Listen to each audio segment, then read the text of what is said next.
On Christ the King Sunday, there's some very exciting scriptures. One of the scriptures is when Jesus is before Pontius Pilate, and Pontius Pilate asks him if he is the King of the Jews. We're going to go to Psalm 132, a very decisive moment in David's life. O Lord, remember in David's favor all the hardships he endured, how he swore to the Lord and vowed to the mighty one of Jacob, I will not enter my house or get into my bed. I will not give sleep to my eyes or slumber to my eyelids until I find a place for the Lord, a dwelling place for the mighty one of Jacob. We heard of it in Ephrathah. We found it in the fields of Jair. Let us go to his dwelling place. Let us worship at his footstool. Rise up, O Lord, and go to your resting place, you in the ark of your might. Let your priests be clothed with righteousness, and let your faithful shout for joy. For your servant's sake, do not turn away the face of your anointed one. The Lord swore to David a sure oath from which you will not turn back.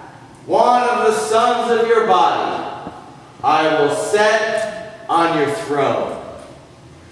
If your sons keep my covenant and my decrees that I shall teach them, their sons also forevermore shall sit on your throne. For the Lord has chosen Zion. He has desired it for his habitation. This is my resting place forever. Here I will reside, for I have desired it. I will abundantly bless its provisions. I will satisfy its poor with bread. Its priests I will clothe with salvation, and its faithful will shout for joy. There I will cause a horn to sprout up for David. I have prepared a lamp for my anointed one. His enemies I will clothe with disgrace, but on him his crown will gleam. Lord, I ask in your name, I ask somehow, some way that you use me this morning. Again, like one beggar helping another beggar, where to find bread. Thank you for your blessing of this psalm and of David's magnificent obsession. In your name we pray. Amen.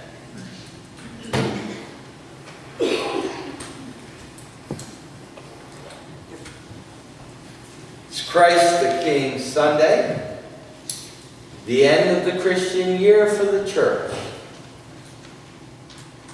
Is Jesus Christ King of your life? The Lord part of Jesus is my Lord and Savior.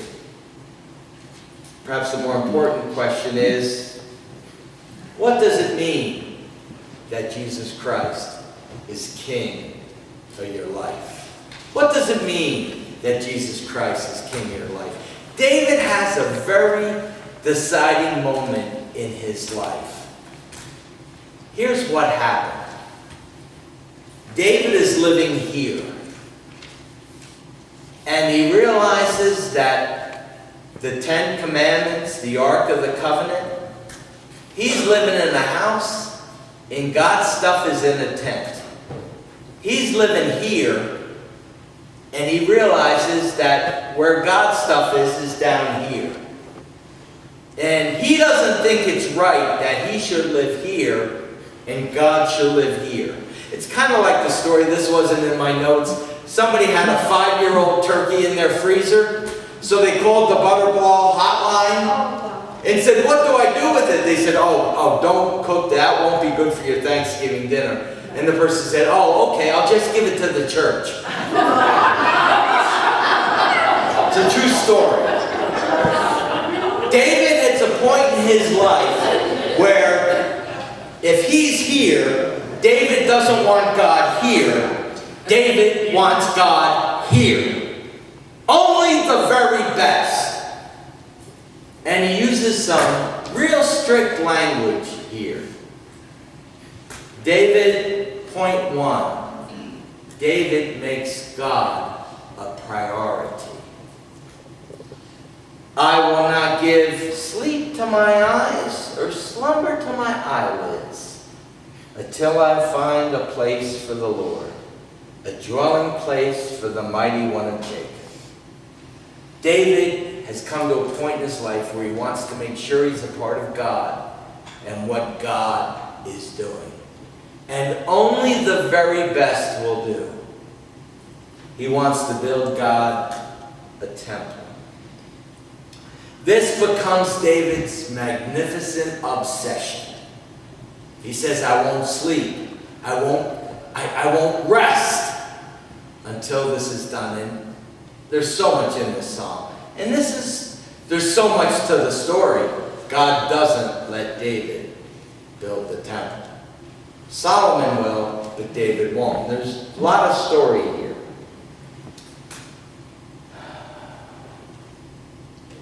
What will it look like in your life when you make God your number one priority, like David does?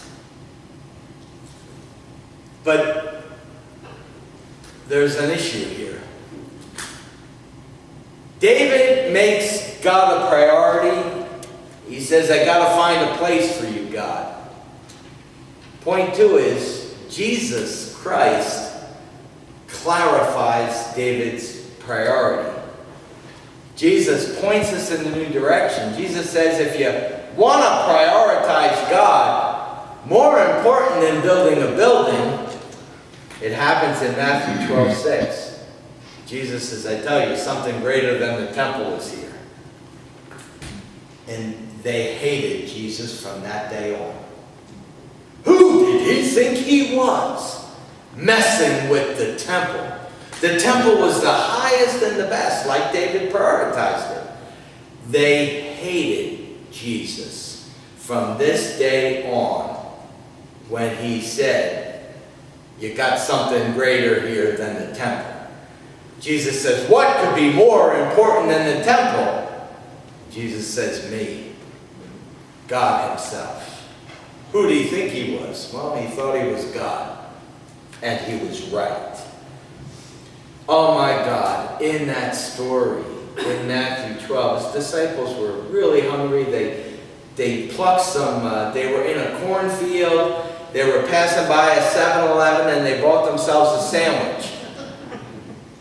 I mean, that's the dynamic equivalent. And they got upset. You're violating the Sabbath.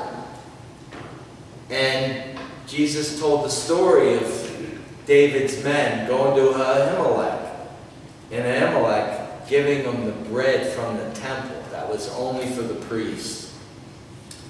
By the way, Ahimelech's kindness to David, it cost 85 priests their lives. When Ahimelech did a kindness. Now stay with me.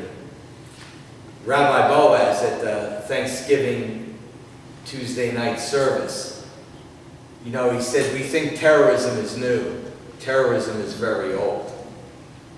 There was a guy named Doeg. Watched Ahimelech be kind to David. David was a man after God's own heart. Doeg didn't like what he saw, and he ratted Ahimelech out to Saul. And I learned a new word I never knew before until this week. It's called calumny. C-A-L-U-M-N-Y. And the definition of calumny is the making of false and defamatory statements about someone in order to damage their reputation. Slander. The terrorism just started with one person. And then you know the story. It's in 1 Samuel. Because Ahimelech was kind, Saul was upset.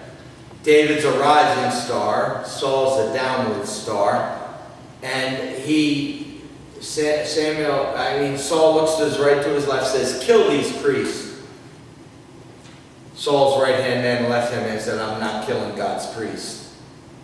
But Doeg did it. In the synagogue that day, in the temple that day, in the Holy Land that day, 85 priests were killed by Doeg. I got a question for you today. Just at points 1 and point 2. Are you a David or a Doeg?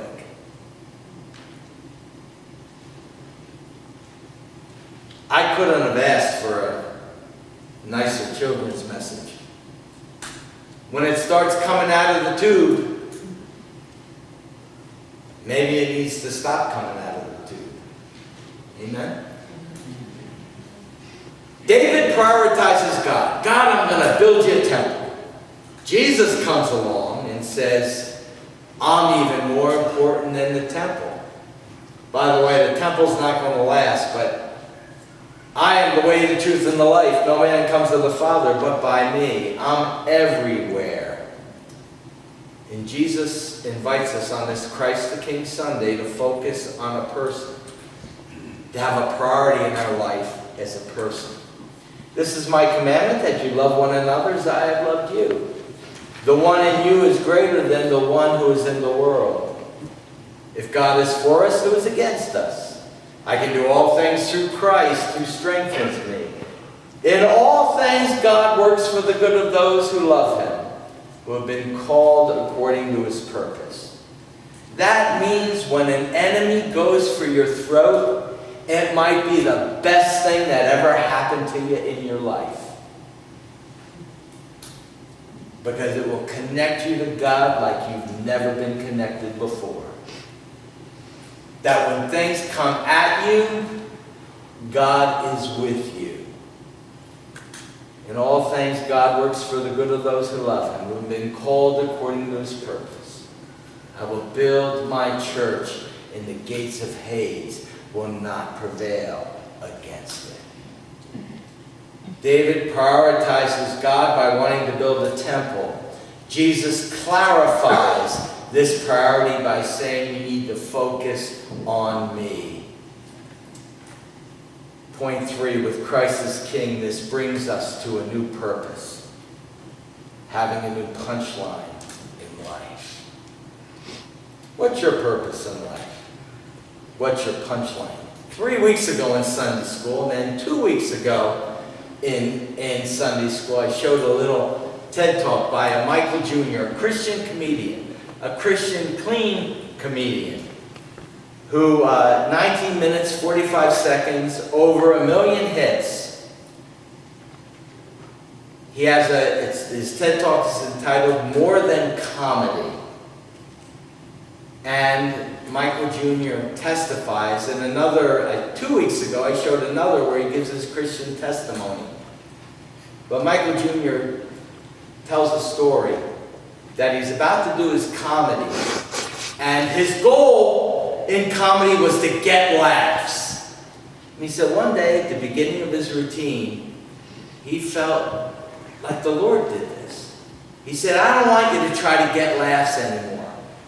I want you to give people the opportunity to laugh. That's all I want you to do. And Michael Jr. said it changed everything. And I don't want to spoil it if you want to watch the TED Talk. It's very good. And then Michael Jr. went to go on and say, in comedy there's setup, and then there's a punchline. And then, this is what he said. Setup. He said, I went to Mexico. Michael Jr. is African American. He said, I went to Mexico, and they kept calling me a Negro. A Negro. He said, thank God, the second day I realized they were saying amigo. That was the punchline. The setup was him being in Mexico thinking he was being called a Negro. The punchline is they called him amigo. Your setup in life is what you have in the bank. It's where you went to school. Your setup in life is what you have. Your punchline is what you do with it. Is what you do with it. What you're going to give. So your setup is, I need another degree. I need to do this. I need that. That's setup. Your punchline is how you're going to spend it. You know, people always talk about, you got to save your life, you got to save your life, you got to save your life. Don't do that. You're doing too much. You might get hurt. Save, save, save. You know, my brothers and sisters, we got to spend our life on something. God calls us to spend our life. He calls us to spend it for Him in exciting ways, and sometimes in not so exciting ways. On this Christ the King Sunday, what will this look like in your life? What will this look like in my life? Isn't that cool? Isn't that a good question to ask? What will this look like? Point 1, David has an important priority, God, building a temple. 2, Jesus clarifies that priority and points us to Himself. He says, I'm bigger than anything. And God wants us each to have a new purpose, punchline in life because of Jesus. Do you have a magnificent obsession? If you have a problem with the word obsession, substitute passion, priority, focus, desire. Do you in life have a magnificent obsession with Jesus Christ being at the very top? Help us, Lord. I closed my sermon downstairs, and then, as plain as day, it was like yesterday in chapel at the Eastern Baptist Theological Seminary. They were so good, the Methodists at that school. And Dr. Campbell, kind of an unremarkable old American Baptist pastor, in chapel on that Tuesday morning, he said something I'll never forget. He said, Mother Teresa, it's a commercial. She's kneeling down, washing out somebody's sores, washing their feet.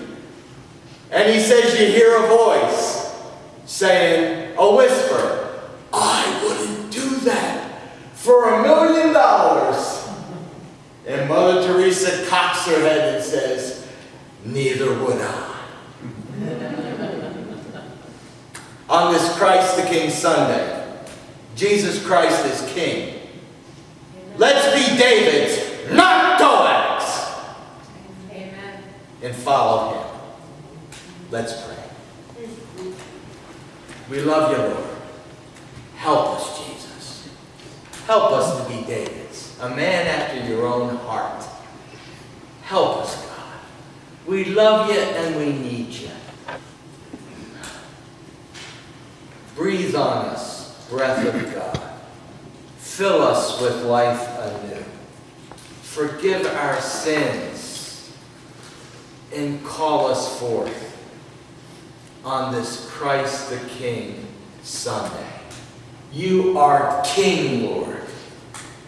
You are King. Be our best friend. Be my best friend. Be our best friend, Lord. Lead us and guide us. And grant us your favor. Help us to follow you. It's in your name we pray, and all God's people say. Amen. Let us sing together.